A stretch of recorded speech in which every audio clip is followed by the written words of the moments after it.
Matt Damon may be one of Hollywood's most respected actors, but he also has a surprisingly funny side. These are his best moments. So I had dinner with Tom Cruise. After he did that thing out of the building, I kind of cornered him and I said, hey, tell me about this. Like, I'm afraid of heights. How did you do this thing? And he goes, oh, because he really wanted to talk about it. He said, I've been dreaming of this shot for 15 years, of this sequence, and finally I had a chance to do it. And I goes, well, so how did it come to pass? And he goes, okay.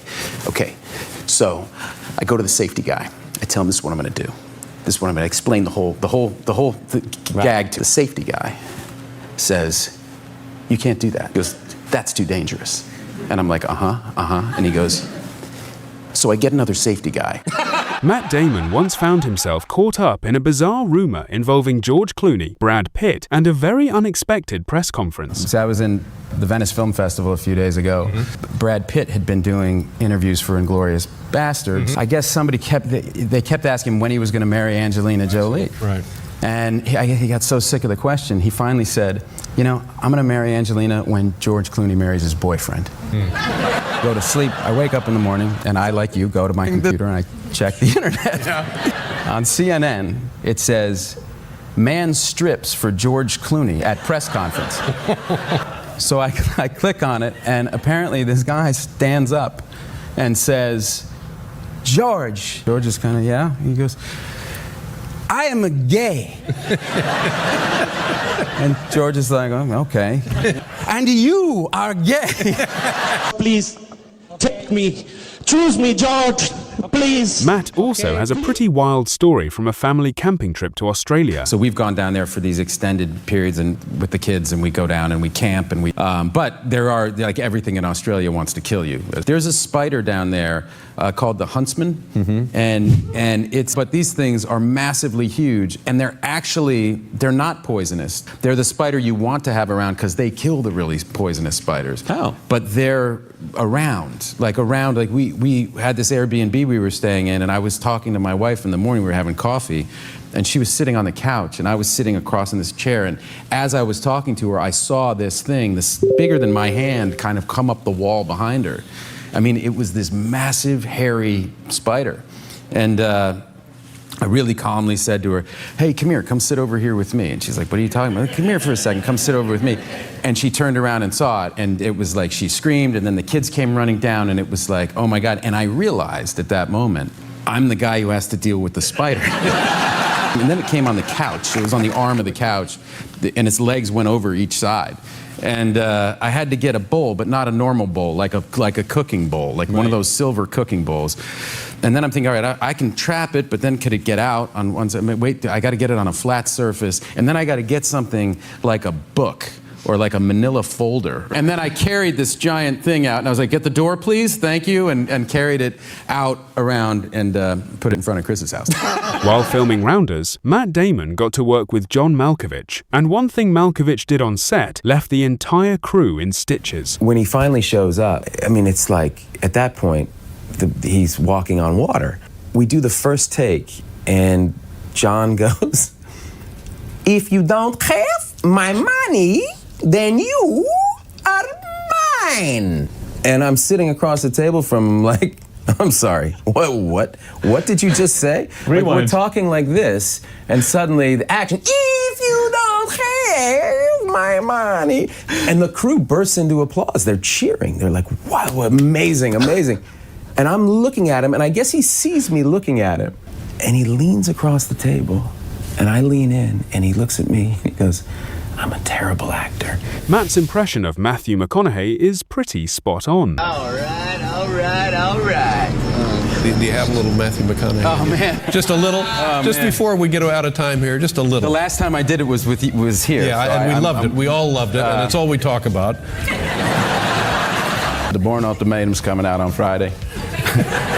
I might just have to take my shirt off.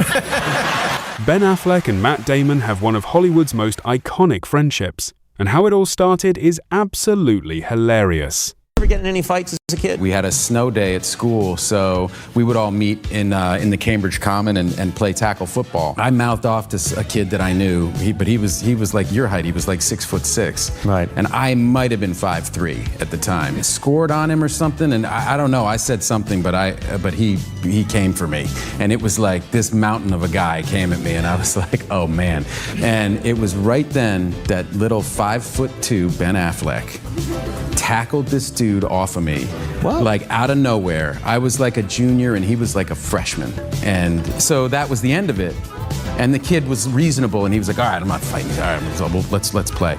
But I remember that was like a big moment going like, this guy is like, he will put himself in a really bad spot for me. Like, this is a good friend. And he will be Batman.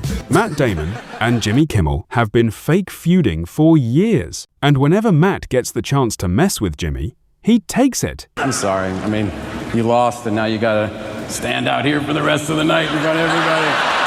That's really, no, I mean, when you probably just wanna go home and curl up and cry. I'm sorry, but hey, can we cheer Jimmy up? How about, he's a big loser. Big round of applause. Big loser. No, I don't want a big round of applause. I don't need pity applause. No, you're not a big loser. You're a pretty big loser. You're a pretty big, and I for one I'm sorry about that, and I think everybody else here feels really sorry for you. Come here. Come on. Thanks, I really appreciate your concern. You bring it in. Okay, I'll see you later at the after party. There's an after party? Never mind. Oh, hey, Jimmy. Yeah. Tell your mom I like them apples. For years, Matt Damon and Jimmy Kimmel have kept their hilarious fake feud alive. But somehow, Matt always found a way to show up on Jimmy's show. Welcome to tonight's episode of Jimmy Kimmel Sucks. I am your host, Matt Damon.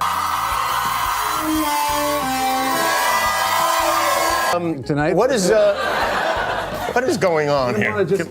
Thanks, but What do you got, a monkey under there or something? What's happening here? What is going on here? It's moving. no, it's not. What the hell is going on It's here? moving.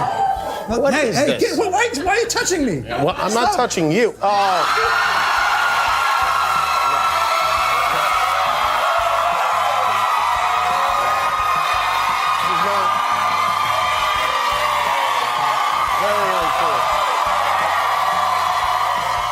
Okay, look.